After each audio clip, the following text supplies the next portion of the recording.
Satyabama Institute of Science and Technology, Chennai and Sriperumbudur. இந்தியாவில் கடந்த ஒரே வாரத்தில் மட்டும் 700க்கும் மேற்பட்டவர்கள் கொரோனா தொற்றால் பாதிக்கப்பட்டுள்ளதாகவும் அதில் 7 பேர் உயிரிழந்திருப்பதாகவும் மத்திய சுகாதாரத்துறையின் புள்ளி விவரங்கள் தெரிவிக்கின்றன.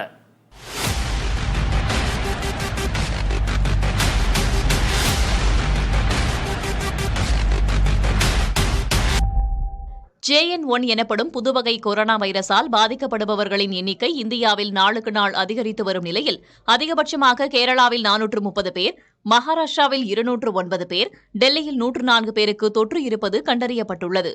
இது தவிர குஜராத்தில் 83 பேர், தமிழகத்தில் 69 பேருக்கும் கொரோனா தொற்று இருப்பதாக மத்திய சுகாதாரத்துறை தெரிவித்துள்ளது.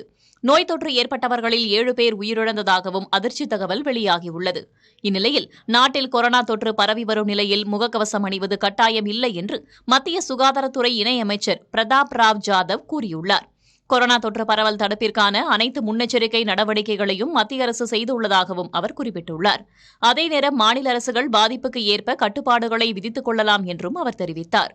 தமிழகத்தில் 69 பேருக்கு கொரோனா தொற்று ஏற்பட்டிருக்கும் நிலையில் பொதுமக்கள் கூடும் இடங்களுக்கு கட்டுப்பாடுகளை விதிக்க வேண்டும் என்று பொது சுகாதாரத்துறை அறிவுறுத்தியுள்ளது.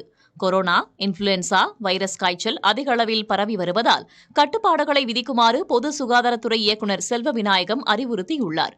குறிப்பாக கிருமிநாசினி பயன்பாடு, உணவு மற்றும் குடிநீரின் தரம் ஆகியவற்றை உறுதி செய்ய வேண்டும், கழிவறைகளை தூய்மையாக பராமரிக்க வேண்டும், பாதுகாக்கப்பட்ட குடிநீர் வழங்கப்பட வேண்டும் உள்ளிட்ட அறிவுறுத்தல்கள் வழங்கப்பட்டுள்ளன. Satyabama Institute of Science and Technology, Chennai and Sriperumbudur.